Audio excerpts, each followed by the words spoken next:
민주주의의 최대의 약점은 정의와 진실을 따라가는 것이 아니고 인기를 따라가는 것입니다. 이 민주주의에 있어서 많은 사람들이 지지를 받으면 그 사람이 옳은 사람이에요. 그죠? 이 사람이 옳든지 그러든지 그게 중요한 게 아니라 사람의 지지가 많으면요, 그 사람은 옳은 사람이 됩니다. 이게 지금 민주주의의 맹점입니다. 그런 구조 때문에 많은 사람들은 옳은 의를 하기 위해서 노력하지 않습니다. 바른 일을 위해서 힘쓰지 않습니다. 오로지 사람들이 어떻게 자기를 많이 지지하게 할 것인가에 신경을 쓰는 것. 그것을 위해서 애쓰고 노력하는 것이 바로 오늘날 민주주의의 모습입니다. 이것을 포퓰리즘이라고 하죠. 대중영합주의. 대중이 원하는 것을 하는 것. 이것이 민주주의의 치명적인 약점입니다. 미국 역사상 많은 대통령들이 있는데 가장 인기가 없었던 대통령이 누군가? 그 사람은 해리 트루만 대통령입니다. 1952년 2월달 이제 그분이 이제 52년에 임기가 끝났는데 그 해 2월달에 지지도를 살펴봤는데 22%였습니다. 미국 역사에서 가장 그 최악의 대통령인 그 워터게이트 사건을 일으킨 닉슨 대통령도 그 당시 지지율이 24%였어요. 이분은 더 낮은 지지율을 가졌습니다. 이 트루만 대통령이 있을 때에 사실은 그 일본의 원자폭탄 투하가 있었고 한국 동란 때에 미군들을 파견했던 사람이 바로 이 트루만 대통령입니다. 뿐만 아니라 한참 그 냉전 시대의 민주주의와 공산주의의 대체 가운데서 그때의 나토를 만들고 전후 2차 대전 이후에 유럽이 경제적으로 떨어졌을 때에 유럽의 경제를 일으키기 위해서 마샬 플랜을 만들었던 사람이 바로 이 트루만 대통령입니다. 근데 그 당시는 인기가 없었어요. 그런 것들이 전혀 인기가 없었습니다. 그런데 시간이 지나고 난 다음에 다시 요즘에 어떤 대통령이 잘했는가 그러면서 훌륭했던 대통령 10명을 꼽는데 이 트루만 대통령이 들어가요. 이게 참 이상하죠? 보세요. 그 시대 사람들에게는, 그 당시 사람들에게는 인기를 받지 못할 수가 있습니다. 지지를 얻지 못할 수가 있습니다. 이 트루만 대통령의 업적을 다시 면밀히 검토를 하면서 사람들이 놀란 것이 무엇인가? 사실은 그 원자폭탄을 투하함으로 인해서 미군이 일본을 점령하기 위해서 들어갔을 때에 100만 정도의 사상자를 이제 그 조사를 해보니까, 시뮬레이션 해보니까 100만 정도의 사상자가 났을 것이다. 그 사람의 목숨을 구했다. 뭐 이렇게 만들어서 한참 소련을 중심으로 해서 공산주의가 계속적으로 유럽을 들어올 때에 그 서유럽을 지켰던 동유럽은 다 떨어져 나가고 서유럽을 지켰던 그 사람이 바로 트루만 대통령이었습니다. 그리고 그 당시 미국 내에서도 인권법을 통과해서 군대나 그 관직 사회에서의 그 모든 인종들을 초월해서 사람들을 뽑는, 그렇게 해서 미국의 인종의 화합을 만들었던 사람이 바로 트루만 대통령이라고 이야기를 합니다. 우리 한국에서는 1950년 6.25 때에 소련의 등을 업은 북한이 내려왔을 때에 신속하게 군대를 보내서 그 북한을 막았던 대통령이 바로 트루만 대통령입니다. 그래서 우리가 사람을 평가할 때에 그 당시 이렇게 평가하더라도 사실은 그게 평가의 전부가 아니에요. 정말 오랜 시간을 두고 그 사람이 어떠한지를 오랜 시간을 두고 살펴볼 필요가 있습니다. 그렇게 억울하게 평가받은 사람들은 굉장히 많죠. 사실은 지금 가장 비싸게 팔리는 미술품 가운데 하나가 빈센트 반 고흐가 그린 그림이 굉장히 비싼, 뭐 이제 지금까지 팔린 것 중에서, 팔리지 않은 것은 뭐 더 많은 가치가 있겠지만 팔린 것 중에서 가장 1, 2위, 3, 4를 뽑는데 4위가 고흐가 그린 그림이었어요. 1897년 그가 죽기 전에 그림을 그렸는데 그 그림이 그 당시에 팔려나갈 때에 58달러에 팔렸습니다. 그런데 1990년에 그것을 낙찰했는데 8,250만 달러. 이 상상이 됩니까? 최근에는 얼마인 거 아니? 1억 3,840만 달러. 이 정도면 여러분 계산이 잘 안 되는데 한국 돈으로 바꾸면요 1,660원 그림 하나에. 근데 그 당시에는 얼마? 58, 한 6만 원 정도? 생전에 제대로 평가받지 못했던 사람이 또 한 분이 있습니다. 이분에 대해서 사람들의 평가가 완전히 둘로 나눠집니다. 한 부류의 사람들은 그 사람은 귀신 들린 사람이다. 그 사람은 세리와 죄인의 친구다. 그 사람은 신을 사칭한 희대의 사기꾼이라는 평가를 내렸는가 하면 또 한쪽 부류에서는 그분은 하나님의 아들이었다고 말합니다. 누굽니까? 예수 그리스도죠. 사실은 2000년 동안 예수님에 대한 평가는 뭐 사람에 따라서 한가지 평가가 완전히 다 다릅니다. 그런데 사람들이 평가하는 게 중요한 게 아니라 성경이 어떻게 평가하느냐가 중요합니다. 예수님은 어떤 분이라고 말씀합니까? 특별히 다른 성경 말고 히브리서가 말씀하고 있는 예수님은 누굽니까? 8절입니다. 8절 말씀 우리 다 같이 한번 읽어볼까요? 예수 그리스도는 어제나 오늘이나 영원토록 동일하시다. 예수 그리스도가 누군가를 말할 때에 그분은 어제나 오늘이나 영원토록 동일하신 분이다. 이게 무슨 말씀인 거 아니? 예수님은 어제도 살아계셨고 그 말씀, 오늘도 살아계시고 영원히 살아계십니다. 그래요. 이게 예수님이 살아계시는 것이 얼마나 중요한지 아십니까? 예수님이 십자가에 돌아가셨어요. 부활하시고 지금 어디 계십니까? 사람들이 부활한 것까지는 아는데 그 이후에 어디 계신지 잘 모르더라고요. 어디 계십니까? 하늘 보좌에 계십니다. 거기서 뭐 하십니까? 하늘 보좌에서 온 땅을 통치하고 계십니다.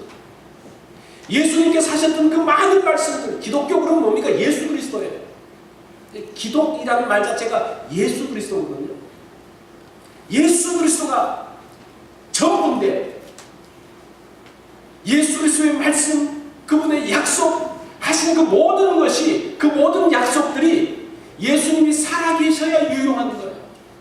살아계셔야 유효한 거예요. 죽으면 아무것도 그것으로 끝입니다. 어떤 사람이 빚을 많이 지고 있습니다. 근데 죽었어요. 그럼 그 순간 어떻게 됩니까? 다 끝나는 거예요. 어떤 사람이 돈을 많이 갖고 있었는데 죽었어요. 그걸로 끝나는 거예요. 어떤 분이 저한테 100만 불 주겠다고 약속했는데 그 사람이 죽었어요. 그 약속이 유효합니까? 유효하지 않습니까? 그 약속은 무효예요. 보세요. 이런 관점에서 지금 히브리서에서 예수님은 어제나 오늘이나 영원히 동일하시다는 말이 그냥 뭐 그렇구나 그게 아니라 이게 무너지면요 교회 전체가, 기독교 전체가 완전히 무너져요. 아무것도 없는 거죠. 지금도 살아계셔서 온 세상을 통치하시는 그러한 예수 그리스도에 대한 말씀을 하고 있습니다. 자, 그러면 예수님께서 하신 일이 뭡니까? 그런 예수 그리스도가 하신 일이 뭔가? 그게 오늘 본문에 대해요. 예수님이 하신 일이 뭔가? 물론 많은 일들이 있지만 히브리서를 통해서 하신 말씀이 있는데 그것이 10절부터 12절의 말씀입니다. 여러분 한번 보십시오. 우리에게 제단이 있는데 장막에서 섬기는 자들은 그 제단에서 먹을 권한이 없나니 이는 죄를 위한 짐승의 피는 대제사장이 가지고 성소에 들어가고 그 육체는 영문 밖에서 불사름이라. 그러므로 예수도 자기 피로서 백성을 거룩하게 하려고 성문 밖에서 권한을 받으셨느니라. 무슨 말인지 이해가 됩니까? 이게 도대체 무슨 말이지? 읽으면 읽을수록 무슨 말인지 히브리서가 조금 어려워요. 제가 그래서 오늘 히브리서의 이 내용들을 설명하는 굉장히 중요한 내용인데 잘 한번 들어보십시오. 오늘 본문의 구조가 무엇인가 하니 여러분 주보를 참조하시면 거기에 나와 있습니다. 예수님은 누구신가? 그게 7절로 9절입니다. 예수님은 누구신가? 어제나 오늘이나 영원토록 동일하십니다. 10절부터 12절까지는 예수님이 하신 일이 뭐냐? 속죄의 죄를 드렸다고. 오늘 읽은 말씀이 그 말씀입니다. 제가 방금 읽었던 말씀이 그 말씀이에요. 속죄죄를 드렸는데 자기의 피로 백성들을 거룩하게 하시는 그러한 예수 그리스도. 그러면서 13절부터 16절의 말씀은 우리가 할 일이 뭡니까? 우리도 그의 치욕을 짊어지고 영문 밖으로 나가자. 그곳에서 찬송의 제사를 드리며 선을 행함과 나눔의 제사, 하나님이 기뻐하시는 제사를 드리자. 그것이 오늘 본문의 내용입니다. 예수님이 어떤 분인가? 예수님이 하신 일이 뭡니까? 속죄와 관련된 일을 하고 우리가 어떤 일을 할 것인가? 그것이 오늘 본문의 내용입니다. 자, 10절을 봅니다. 우리에게 제단이 있는데 장막에서 섬기는 자들은 그 제단에서 먹을 고난이 없나니. 자, 잘 보십시오. 제사를 드릴 때에 제사장이 제사를 드릴 때 짐승을 다 태워서 드리는 제사도 있지만 대부분의 경우는 그 위나 또 그런데 껍질에 붙어있는 기름만 떼서 불사르고 나머지 그 고기는 어떻게 합니까? 제사장이 먹게 되어 있어요. 그런데 오늘 본문은 뭐라고 이야기합니까? 그 제사를 섬기는 제사장이 그 제물을 먹을 수 없다고 그래요. 없으면서 뭐합니까? 그것을 영문 밖으로 나가서 태워서 드린다라고 이야기합니다. 이게 무엇인가 하니? 속죄제사입니다. 속죄제사. 대속죄를 드리는 속죄제사에 대한 말씀입니다. 레위기 4장 21절에 보면 그는 숫송아지를 진영 밖으로 가져다가 첫 번째 숫송아지를 사람같이 불사를 지니 이는 회중의 속죄제니라.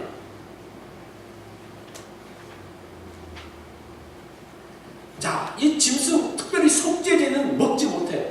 왜냐하면 부정하기 때문에. 그래서 하나님 앞에 피를 들여서 제사를 드리고 그 몸통은 밖으로 가져나가서 그 성전에서가 아니라 밖으로 성 밖으로 가져나가서 거기에서 불살라서 완전히 태워버립니다. 지금 이것을 이야기해요. 근데 지금 예수 그리스도를 속죄제를 드리신 예수 그리스도를 설명하고 있는 거예요. 예수님께서 피를 흘리시면서 온 죄인들의 피를 위해서 다 용서를 하고 그 몸은 어떻게 한다는 겁니까? 영문 밖으로 나가서. 예수님이 돌아가신 곳이 어디입니까? 성전에서 돌아가신 것이 아니잖아요. 예루살렘 성전에서 돌아가는 게 성 안에서 돌아가신 게 아닙니다. 골고다 해골이고 이 해골 그럼 벌써 뭐가 다르잖아요. 해골이고 부정한 곳이잖아요. 그곳에 가서 예수님을 완전히 불살라버리는 그 십자가의 사건을 지금 말씀하고 있습니다. 지금 대속죄에 대한 말씀입니다.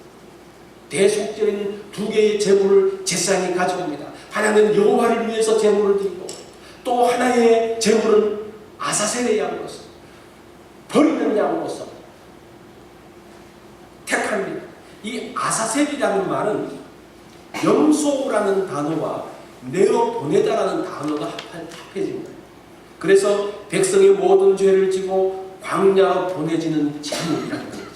백성의 모든 죄를 지고 영문 밖으로 나가서 광야로 보내는 제물이라는 것이죠. 그래서 그 아사셀의 어린 양이 뭐라고 이야기합니까? 세례 요한은 세상 죄를 지고 가는 하나님의 어린 양이라. 자, 11절에 보면 그 육체는 영문 밖에서 불사릅니다. 영문이 무슨 뜻입니까? 오늘 제목이 영문 밖의 길인데 영문이 뭡니까? 영문이 뭐예요? 이게 쉬운 것 같은데 굉장히 어렵습니다. 영문이라는 단어는 천막을 치고 살았던 시절에 사용하는 영문입니다. 성을 짓고 살았던 때는 성문 밖 이런 뜻이 있어요. 근데 텐트를 치고 살았을 때는 진 밖을 영문 밖이라고 이야기합니다. 영문 밖에는 누가 있었습니까? 부정한 사람들이 있었어요. 문둥병자, 피부병자, 율법적으로 불결하게 된 사람, 부정하게 된 사람은 다 영문 밖에 있는 사람들이었어요. 그곳에서 이제 부정을 깨끗하게 정결하게 하고 난 다음에 영문에 들어오는 겁니다. 그래서 이 영문 밖이라는 것은요, 부정한 것이고 불결한 것이고 죄의 죄에 속한 곳이고, 영문하는 뭡니까? 거룩한 것이고 깨끗한 것이고 정결한 것이고. 그런데 또 하나 영문 밖에 나가야 될 것이 무엇인가 하니, 속죄 제사를 드렸던 그 제물은 반드시 영문 밖에 가서 이미 더럽혀졌기 때문에 영문 밖에 가서 불을 태워야 됐습니다. 그것이 바로 영문 밖이라는 그런 표현입니다. 그것은 추방의 장소고 제거되어지는 장소입니다. 예수님은 어떻게 합니까? 백성의 죄를 위해서 죽으시고 그 피를 다 쏟으시고 그 몸은 어디에서 불살라지는 겁니까? 어디에서 버려지는 겁니까? 영문 밖 해골의 곳에서 버려지는 것. 그 말씀이 12절이에요. 그러므로 예수도 자기 피로서 백성을 거룩하게 하려고 성문 밖에서 고난을 받으셨다라고 얘기해요.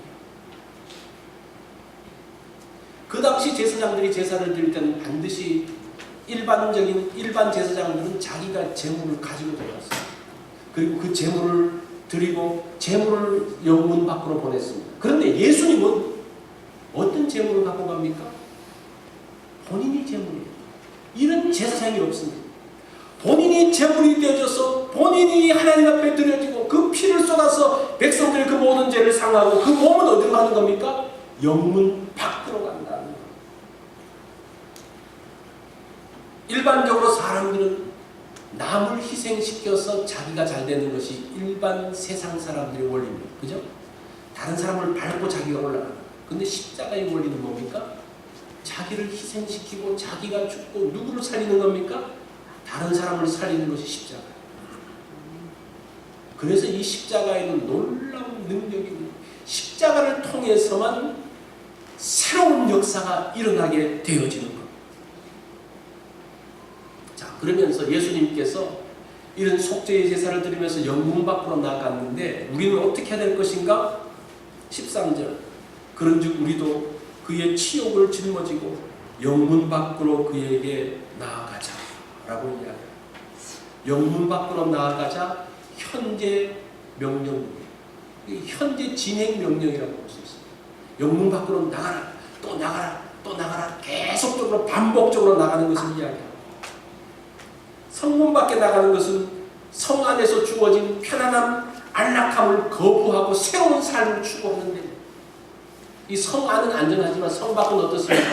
굉장히 많은 여러 가지 변수들이 있는 곳이잖아요. 그것으로 나가라고 이야기합니다. 왜냐? 왜 나가야 되냐? 그 내용이 14절에 나와요. 우리가 여기서는 영구한 도성이 없으므로 장차 올 것을 찾나니, 이 성 안이, 이 성이 어떻다는 겁니까? 영원한 성이 아니라는 거예요. 이 성이 영원한 것이 아니고 지금 우리가 살고 있는 안락한 삶이 영원한 것이 아니기 때문에 예수 그리스도와 함께 영문 밖으로 나가서 새로운, 하나님께서 예비하신 새로운 영원한 도성을 바라보면서 나갈 것을 이야기합니다. 예수님께서 십자가의 길을 가시는 것은 새로운 나라, 하나님의 나라, 영원한 도성을 준비하기 위해서 영문 밖으로 나가는 거예요. 그 가운데서 새로운 삶들이 만들어집니다.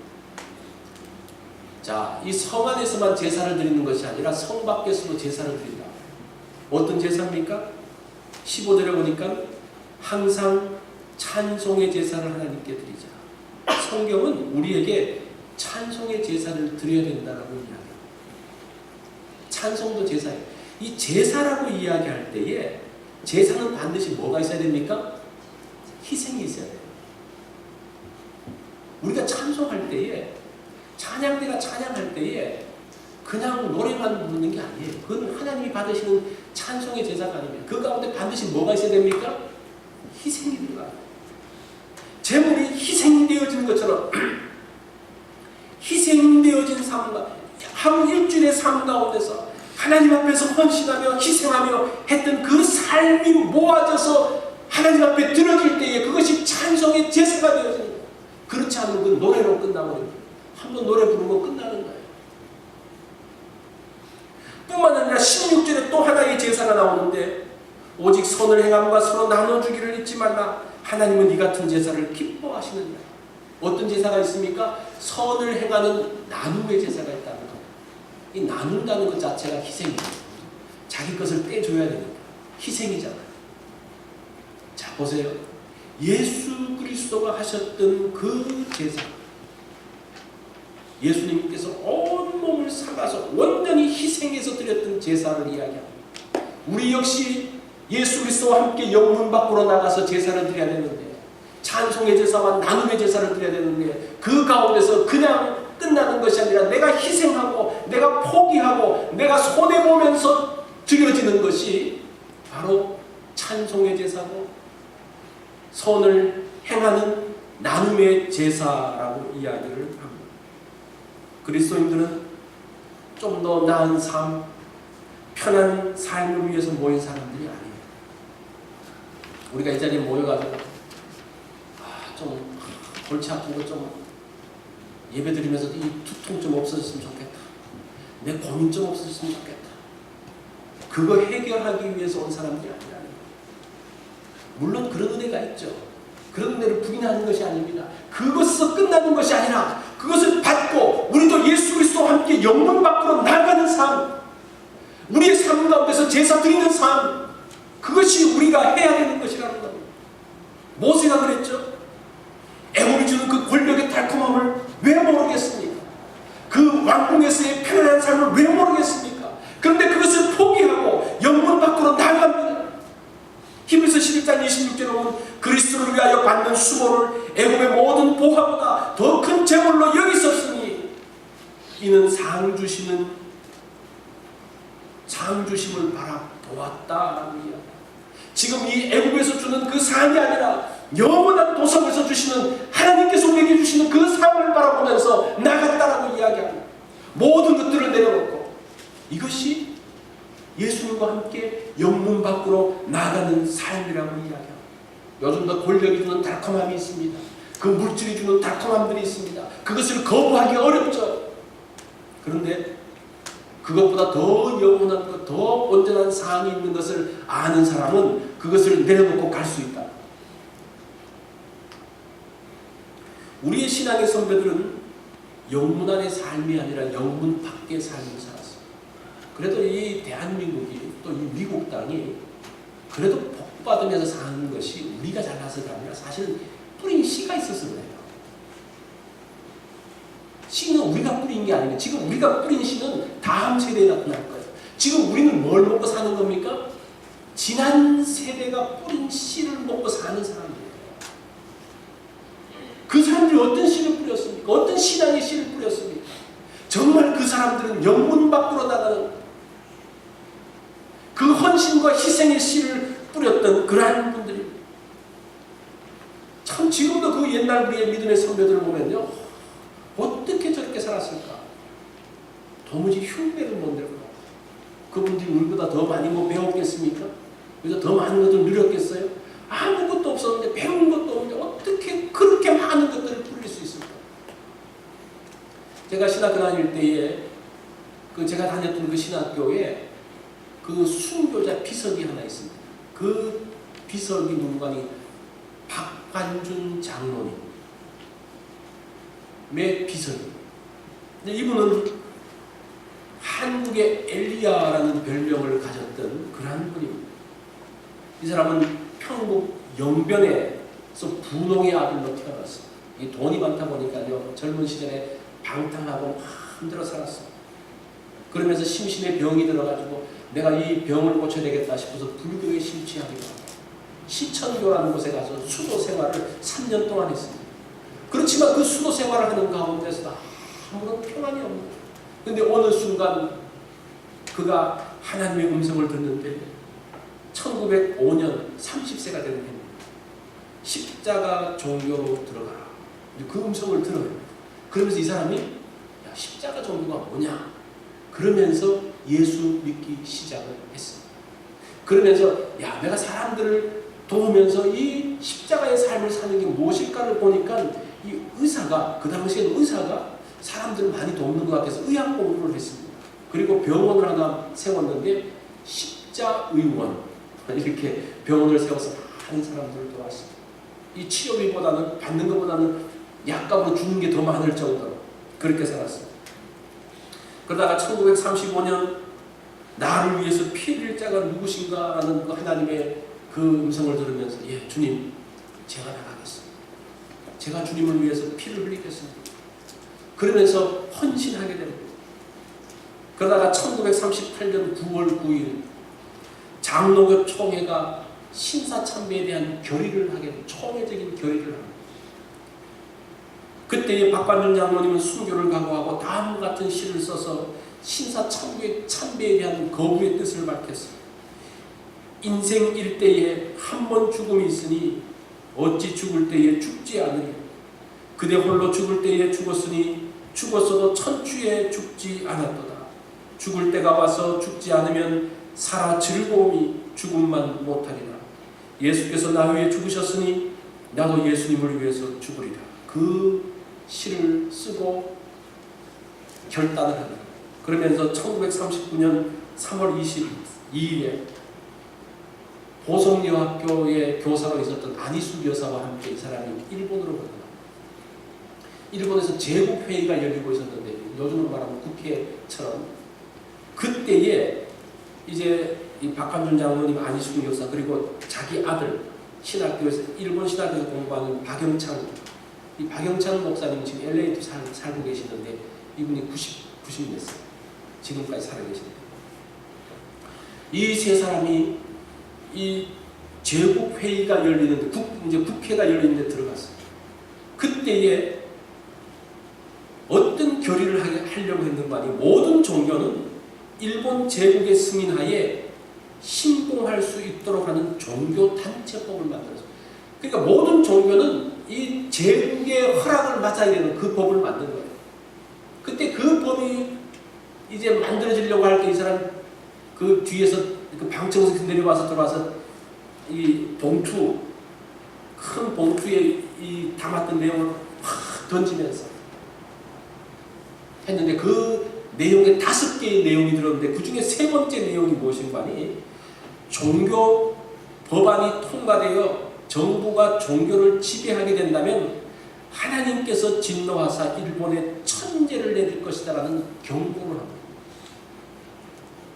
그러다가 1941년 봄 천황 반역죄로 투옥이 되어지고 그러면서 1945년 1월 1일부터 이 사람이 금식에 들어가서 3월 10일에 하나님께서 또 그에게 말씀하시니 내일은 밖으로 나가서 3일 동안 성경을 가르치고 하나님에게로 오라는 그 말씀을 음성을 듣는데 그리고 난 다음에 정말 그 다음날 병고속으로 풀려가서 이제 나가서 사람들에게 외치는데 무슨 말을 하는가 하니 우리나라는 앞으로 이사야 11장 10절로 16절의 말씀대로 됩니다. 여러분 신앙을 잃지 마시고 끝까지 신앙을 사수하십시오.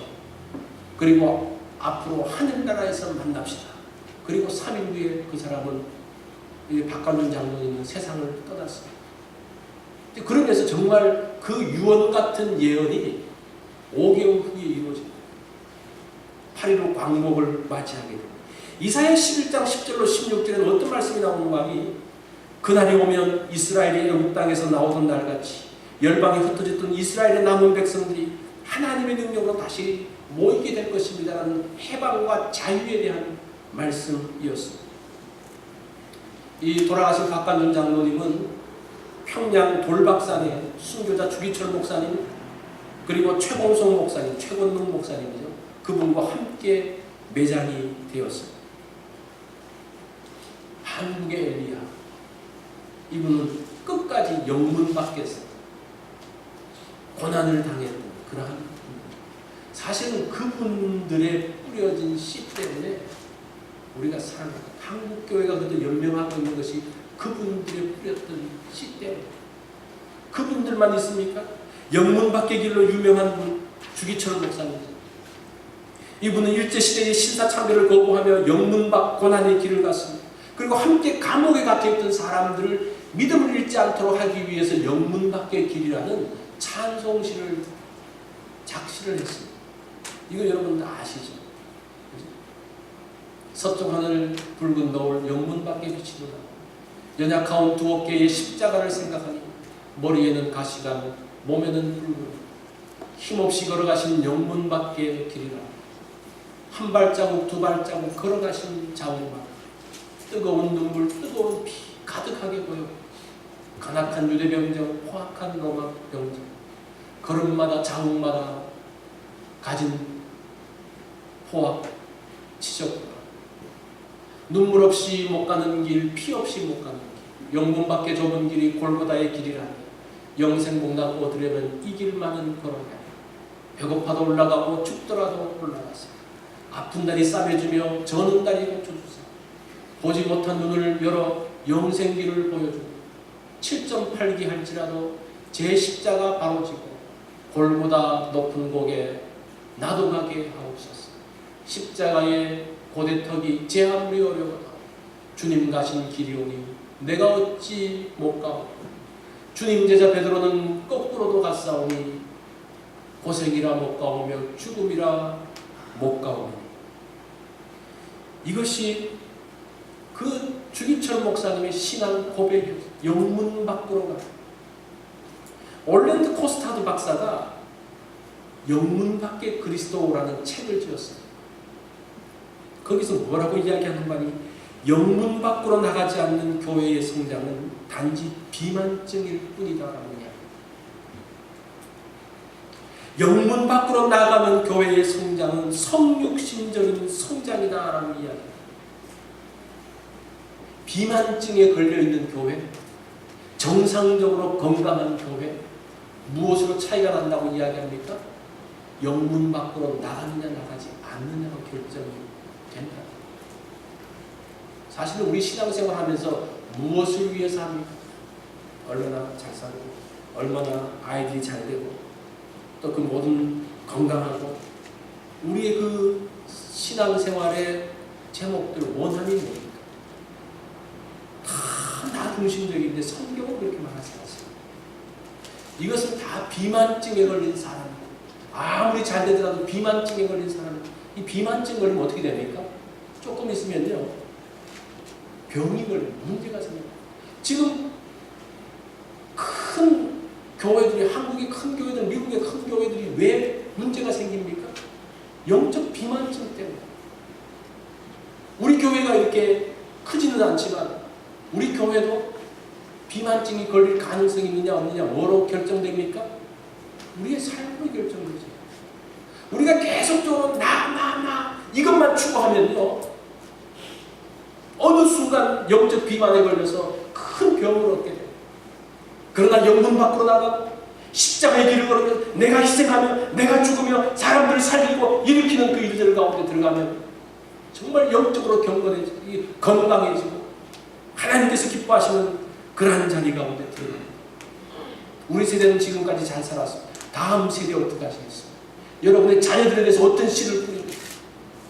우리가 함께 영문 밖으로 나가면서 오늘은 우리가 이 말씀을 들으면서 우리 믿음의 선배들을 한번 생각해 봤으면 좋겠어요. 그분들이 뿌렸던 그 씨로 인해서 우리가 축복을 누리고 있잖아요. 오늘 여러분 아마 이 영문 밖의 길이라는 찬송을 다 한 번씩 이상으로 불러보셨습니다. 오늘 우리 이 찬송 한번 좀 불러보면 좋겠어요. 어떻습니까?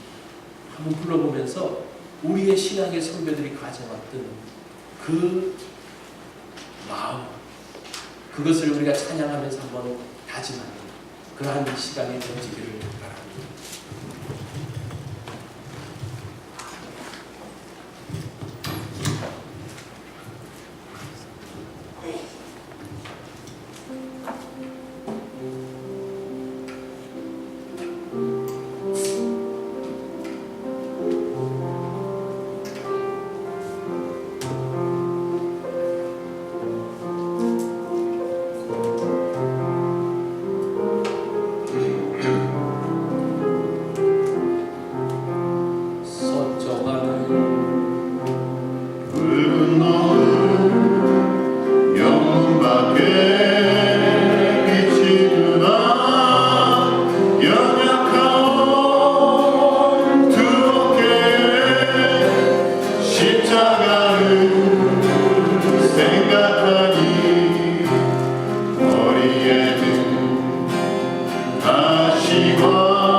몸에는 붉은 옷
못 가는 길 비 없이 못 가는 길 영국밖에 좋은 길이 골고다의 길이라네 영생복만 얻으려면 이 길만은 걸어야 해 배고파도 올라가고 춥더라도 올라가세 아픈 다리 싸매주고 저는 다리 고쳐주사 보지 못한 눈을 열어 영생길을 보여주니 7.8기 한시라도 제 십자가 바로 지고 골고다의 높은 고개 나도 가게 하옵소서 십자가에 고개턱이 제 아무리 어려워도 주님 가신 길이오니 내가 어찌 못 가오랴 주님 제자 베드로는